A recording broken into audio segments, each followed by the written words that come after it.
ॐ नमः सिद्धेभ्यः।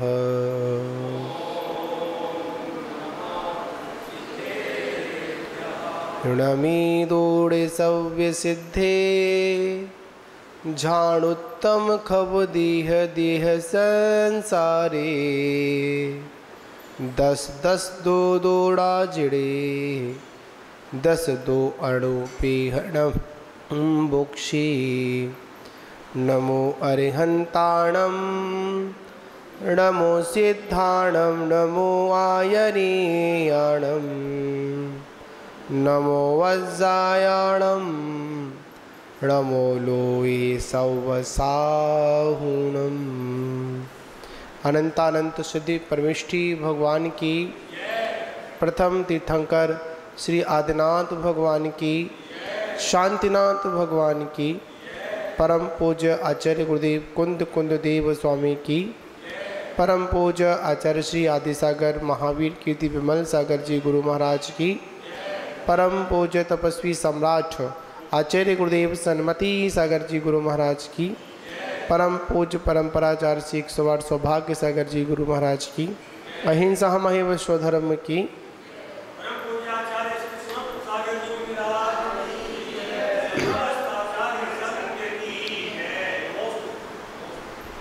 मान बाबू, हम सभी लोग बाल समर्पिका ग्रंथ का स्वाध्याय कर रहे हैं और इस स्वाध्याय के क्रम में संसारानुवीक्षा मतलब संसार अनुवीक्षा का चिंतन चल रहा है, जिसमें पंच विधेय संसारी मतलब जो 5 प्रकार का संसार है उसका वर्णन हम लोग कर रहे हैं, जिसमें पूर्व में हम लोगों ने द्रव्य परावर्तन और क्षेत्र परावर्तन की हम लोगों ने चर्चा की। द्रव्य, क्षेत्र, अब आता है काल। आचार्य भगवंत कह रहे हैं, इस जीव ने अवसर्पणी और उत्सर्पणी काल की समस्त समयावलियों में अनेक बार जन्म लिया। ये बहुत सूक्ष्म विषय है। मतलब एक अवसर्पणी और एक उत्सर्पणी, 2 काल, और यह दोनों काल कि जितनी भी जो समयावली एक समय से लेकर अंत तक, ऐसी उन समयावलियों में एक बार नहीं जाने कितनी बार जन्म और मरण किया। समझे ना? और जन्म और मरण करने के बाद जो जो इसने दुख भोगा उसका नाम है काल परिवर्तन। एक व्यवहार काल होता है, व्यवहार काल में घंटा घड़ी के माध्यम से जान लेते हैं, पर एक यहाँ पर आचार्य बता रहे हैं कि जो उत्सर्पणी और अपसर्पणी काल होता है, एक काल 10 कोड़ा कोड़ी सागर का। कितना? 10 कोड़ा कोड़ी सागर का। और उतना ही 10 कोड़ा कोड़ी सागर का। सूरज जैसे 12 से 6 तक गिरावट रहती है, और फिर 12 से ऊपर नहीं 6 से ऊपर 12 तक क्या होता है, एक तरफ पतन होता है तो दूसरी तरफ इसका उत्थान भी होता है। इसको अपन उत्सर्पणी और अपसर्पणी काल भी परिभाषा में समझते हैं। और इस काल के 6 भेद हैं। कितने भेद हैं? 6 काल में विभाजन किया। पहला सुषमा काल, उसके बाद सुषमा काल, उसके बाद सुषमा दुखमा काल, उसके बाद आता है दुखमा सुषमा काल, उसके बाद आता है दुखमा काल, और उसके बाद आता है दुखमा दुखमा काल। बड़ी सोचने की बात है। पहले काल से लेकर जो सुषमा काल है उसमें उत्तम भोगभूमि, जो सुषमा काल है उसमें मध्यम भोगभूमि, और जो सुषमा दुखमा काल है उसमें जघन्य भोगभूमि। और देखा जाए 4 सागर के बाद में 3 सागर, और लास्ट में एक कोड़ा कोड़ी सागर में देखा जाए तो उसमें कुछ समय निकाल दिया जाए। कितना? 82,000 वर्ष कम। कितना? 21 हज़ार के काल, पंचम काल, छठा काल, फिर छठा काल, फिर पंचम काल, तो कितने? 82,000 वर्ष कम। कुछ कम वर्ष क्या हुआ? एक कोड़ा कोड़ी सागर का कौन सा काल हुआ? हमारा सुषमा दुखमा काल हुआ।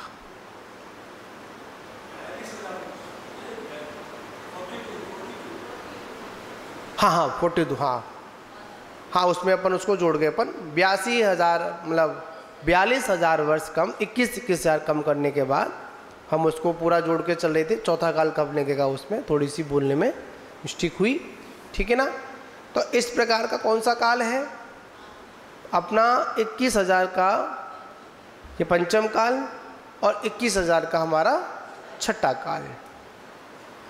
देखिए इतनी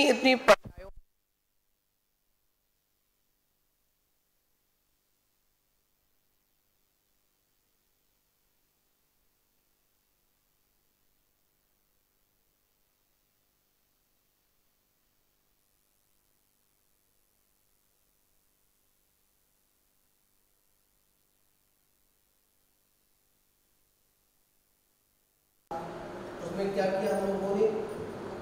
मात सुखी सुख हो गई, फिर भी हम तृप्त नहीं हो पाए। नहीं हो पाए, तृप्त नहीं हो पाए। तृप्त क्यों नहीं हो पाए? इसके पीछे कारण क्या रहा? मात एक ही कारण रहा कि अभी तक वहां पर आत्म सुख को नहीं भोगा। क्या नहीं भोगा? मानते हैं कि भोग भूमि में सारी व्यवस्थाएं अनुकूल थी, पर आत्म साधना का साधन उपलब्ध नहीं था। चतुर्थ काल में ही यह जीव भरत और ऐरावत क्षेत्र से मोक्ष को प्राप्त करता है। इसमें भी समझेंगे आप लोग, काल विभाग समझेंगे। मात्र भरत और ऐरावत क्षेत्र में ही काल परिवर्तन की व्यवस्था है। कहाँ पर? भरत और ऐरावत क्षेत्र में ही सिर्फ काल परिवर्तन की व्यवस्था है, पर अन्य क्षेत्रों में 5 विधि वहाँ पर कोई काल परिवर्तन नहीं होता है। जम्बूद्वीप संबंधित जो कुलाचल पर्वत है वहाँ पर भी काल परिवर्तन नहीं होता है। देवकुरु उत्तर कुरु भूमियाँ हैं, वहाँ पर भी काल परिवर्तन। विदेश क्षेत्र में जो 32 नगरियाँ हैं उन 32 नगरियों में ही सिर्फ काल परिवर्तन व्यवस्था नहीं है, उसके साथ साथ उसमें विदेश क्षेत्र में देवकुरु और उत्तर कुरु भूमियाँ हैं, वहाँ पर भी क्या है? वहाँ पर भी काल व्यवस्था जैसी है वैसी की वैसी रहती, वहां पर उत्तम भूमि है। महान बाबू, इस पंचम काल में हम लोगों का जन्म हुआ, ये बड़ा दुस्मा काल है। आप लोग पढ़ते हो कि पंचम काल महा दुखदाई, धर्म कर्म भूले सब भाई। अरे आज इस पंचम काल में अगर व्यक्ति धर्म को भूल रहा है तो कम से कम धर्म को याद दिलाने वाले हमारे निर्गंत मुनिराज हमारे सामने विराजमान हैं। जिन धर्म को बताने वाले हमारे सामने भगवान के जनाने हैं। पर जब दुखमा काल आएगा ना, तो वहां पर ये भी हमको साधन उपलब्ध नहीं होंगे। कितना काल व्यतीत करना पड़ेगा? 21,000 वर्ष व्यतीत करना पड़ेगा। और अगर लौट कर आएंगे तो फिर 21,000 फिर व्यतीत करना पड़ेगा। और उसके बाद फिर पंचम काल में फिर 21,000 का होगा। जब कुछ समय व्यतीत हो जाएगा, 1,000 वर्ष बाकी रह जाएगा, तब यहां पर कुल करों की उत्पत्ति होगी। और उसके बाद अंतिम कुलकर के रूप में उनके पुत्र उत्पन्न कौन होंगे? हमारे प्रथम तीर्थंकर राजा श्रेणिक का जीव महापद्म नाम का तीर्थंकर होगा। समझ लो कितने समय तक तीर्थंकरों का विक्षुब्ध रहा भरत और ऐरावत क्षेत्र में? 82,000 वर्ष। कोई केवली के दर्शन नहीं हुआ तो बताओ? कोई मनपर्याय ज्ञानी नहीं मिला, कोई रिद्धिधारी नहीं मिलेगा। कहां पर? इस भरत और ऐरावत क्षेत्रों में। देखिए काल व्यवस्था को देखिए हम लोग, तो यहां पर आचार्य भगवान कहते हैं, यहां पर लगाया सु और दुख दू लगाया। सु का मतलब प्रशस्त और दू का मतलब निंदित, निंदनीय। मानते हैं कि भरत मतलब प्रथम काल में, द्वितीय काल में, तृतीय काल में कल्प वृक्ष थी। कल्प वृक्षों के पास में गए, जो मांगा वो प्राप्त हो गया। इन भोग भूमियों में जो जन्म होता है वो योगलिया जन्म होता है। काल व्यवस्था देखें अपन, एक साथ पुत्र और पुत्री का जन्म होता है। वह भोग भूमि के जीव जिनको आर्य और आर्या बोलते हैं, वह अपने बच्चे का मुख भी नहीं देख पाते हैं। एक को छींक से, एक को जमाई से उनकी मृत्यु हो जाती है। अब मृत्यु हो गई, जन्म देते ही मृत्यु हुई, तो बिना माँ बाप के पूरा जीवन व्यतीत हुआ। ना कोई पालन पोषण करने वाला है, ना कोई वस्त्र पहनाने वाला है, ना कोई देने वाला है। फिर भी वो बच्चे कैसे हो जाते हैं? बड़े हो जाते हैं। और बड़े हो जाने के बाद क्या करते हैं? अपनी आयु को वहाँ पर व्यतीत करते हैं। विचार करिए, सोचिए, ऐसे ऐसे स्थानों पर हम लोगों ने जन्म लिया है। क्या लिया है? ऐसे ऐसे स्थानों पर क्या किया है? हम लोगों ने जन्म लिया है। ऐसे ऐसे काल में जन्म लिया है जिस काल में सुख भी था और दुख भी था।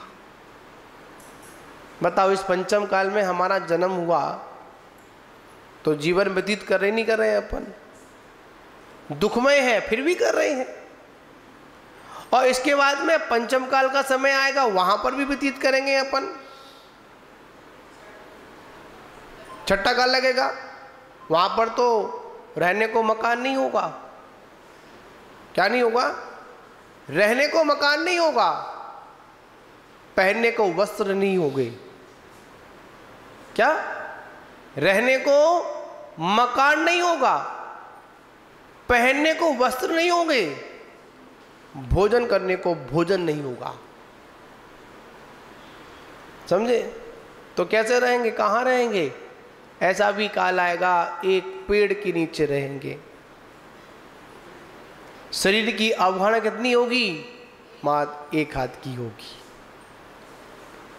कैसा जीवन होगा? पशुओं की तरह जीवन होगा, आदिवासियों की तरह जीवन होगा। अग्नि लुप्त हो जाएगी, अग्नि खत्म हो जाएगी। यह जीव इतना अहिंसक हो जाएगा, इतना हिंसक हो जाएगा, क्या करेगा? आपस में एक दूसरे को मार मार कर खाना प्रारंभ कर देगा। उस काल में भी हमारा जन्म पहले हो चुका होगा। अगर नहीं समझे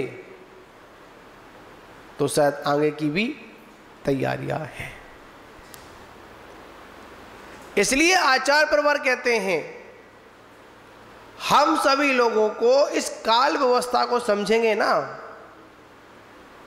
तो पता है क्या होगा? समझ में आएगा कि हमने अपना समय ऐसे कैसे व्यतीत किया। देखिए, जब थोड़ा सा दुख आ जाता है, संकट आ जाता है, हमारे मन में क्या भाव पैदा हो जाते हैं? अरे इस पर्याय को छोड़ो, ये समय खराब है। अरे भाई, इस समय में अगर हमने समय का सदुपयोग नहीं किया, इस काल व्यवस्था को नहीं समझा, तो समझ लेना कि इससे भी भयानक समय आगे आने वाला है। क्योंकि धर्म का जहां जहां अभाव होता है, जैसे ही धर्म का अभाव होता चला जाता है, वैसे ही अधर्म अपना साम्राज्य क्या करता है? स्थापित करता है। और याद रखना, अधर्म का जब साम्राज्य चलता है ना, तो वहां पर हमारी सबसे पहले बुद्धि ही भ्रष्ट होती है। क्या भ्रष्ट होती है? बुद्धि भ्रष्ट होती है। लोग कहते हैं कि इस पंचम काल में मोक्ष नहीं है। क्या नहीं है? मोक्ष नहीं है। कहां से? भरत और ऐरावत क्षेत्र से।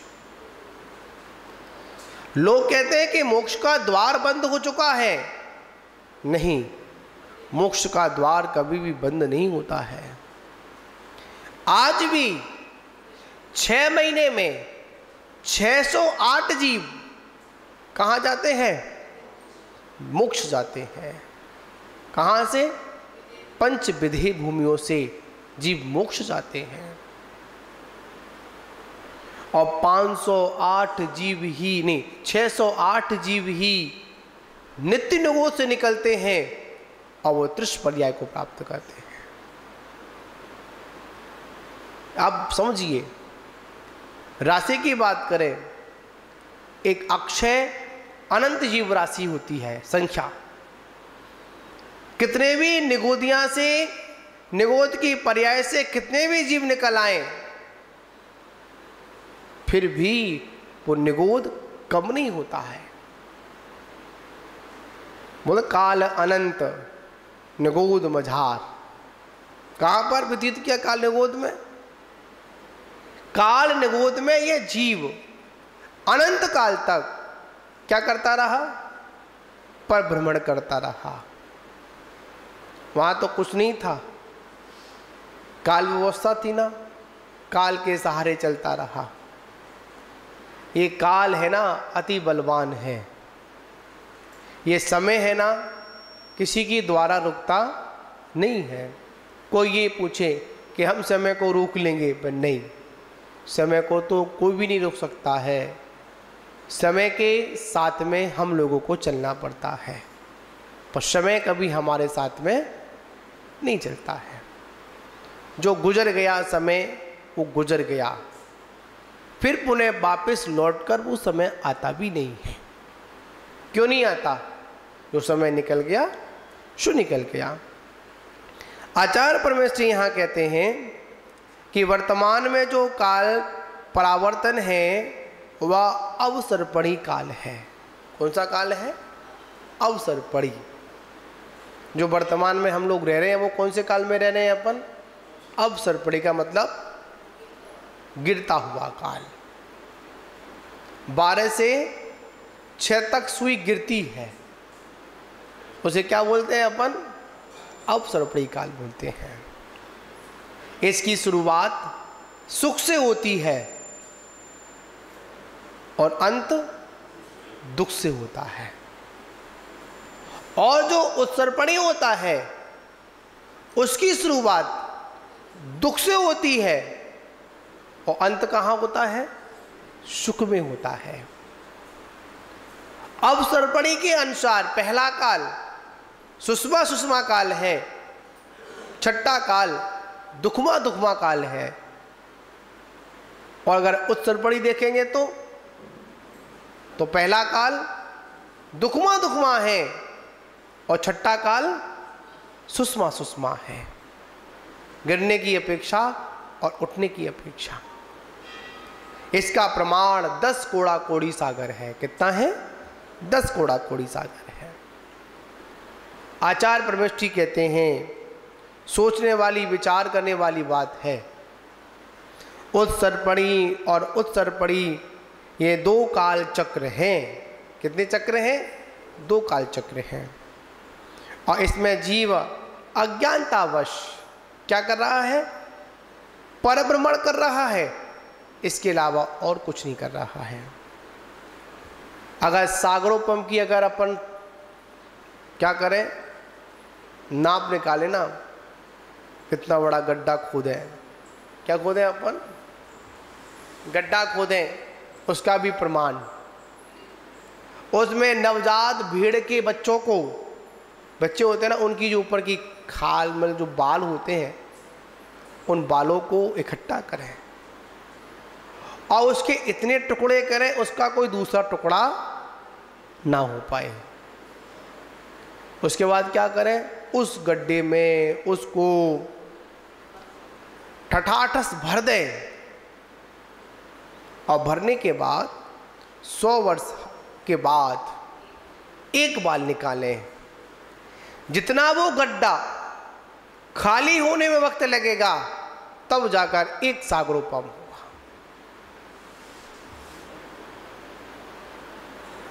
ये एक उपमा बताई, उपमा के अनुसार है। तब जाकर क्या होगा? एक सागरोपम। ऐसे कितने हैं? 10 कोड़ा कोड़ी।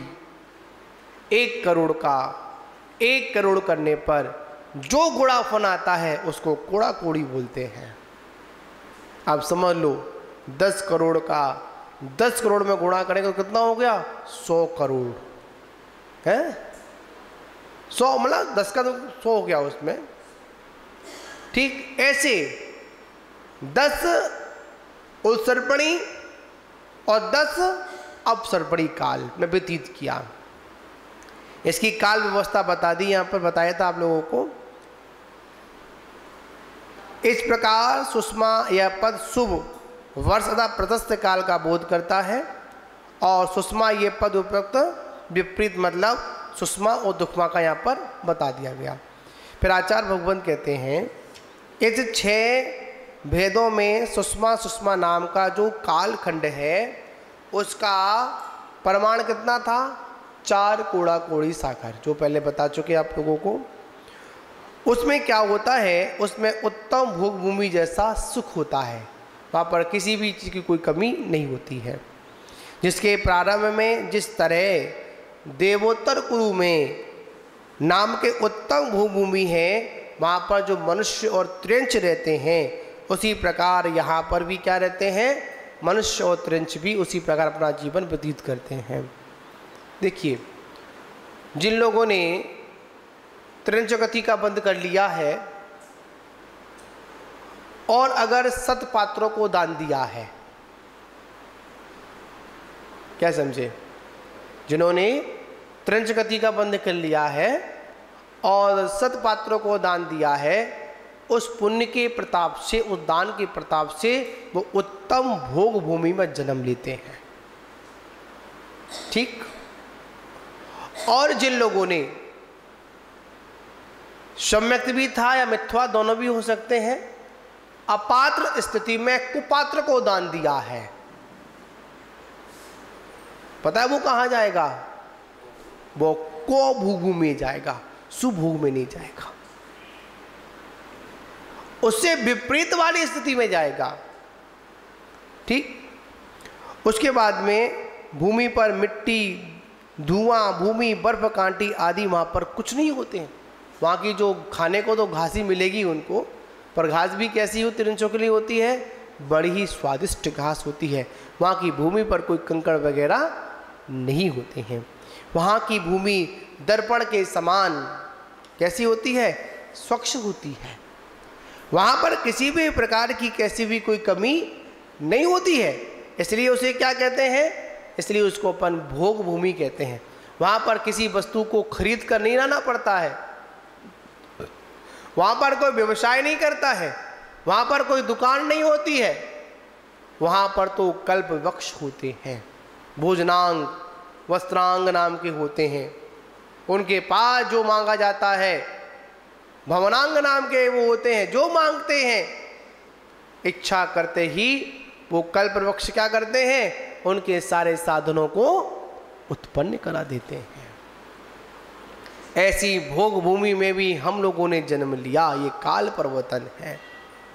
वहां से निकले एक एक समय को देखते हुए, एक एक समयावली, एक एक क्रम को लेकर चले ना, तब जाकर हमारा वो काल परिवर्तन हुआ। पहले काल में प्रथम दिन से लेकर और छठम काल के अंतिम समय तक एक एक समयावली को हमने एक बार नहीं अनेक बार होगा, उसको क्या कहते हैं अपन, उसको अपन काल परिवर्तन कहते हैं।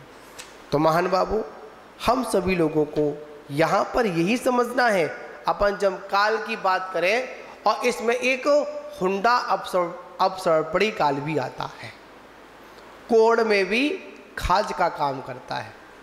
क्या करता है, एक तो अपना चल ही रहा है, अब अपसर्पणी चल रहा है, इसमें क्या लग गया, हुंडा अपसर्पणी काल लग गया। पता ही कैसा होता है, अनेक समय निकलने के बाद तब कहीं पर जाकर ये काल पड़ता है। आचार्यों ने बहुत सुंदर इसका एक उदाहरण दिया, जिस प्रकार किसी के खाज हो रही हो, नहीं किसी को कोढ़ हो रहा हो, उसमें क्या हो जाए, खुजली और हो जाए, तो कितना दुखदायी होता है। याद रखना, ये जो हुंडा अपसर्पणी काल है ना, इसमें अनेक प्रकार के अपवाद देखने पड़ते हैं। ये भी काल व्यवस्था में है। हमारा जन्म तो हुआ, साथ में कौन से काल में हुआ, हुंडा में हो गया। कैसे कैसे देखने पड़ते हैं। उसमें कहा कभी भी तीर्थंकरों को क्या नहीं होता, मतलब तीर्थंकरों के पुत्रियां उत्पन्न नहीं होती। शलाका पुरुषों की गिनती में कोई भी कमी नहीं आती, इसमें कमी आती है। 3 पद के धारी हुए, गिनती कम हुई नहीं हुई, त्रिपृष्ठ भी हुआ, तीर्थंकर भी बने, है ना, ये सारी चीज़ इसमें आ जाती हैं।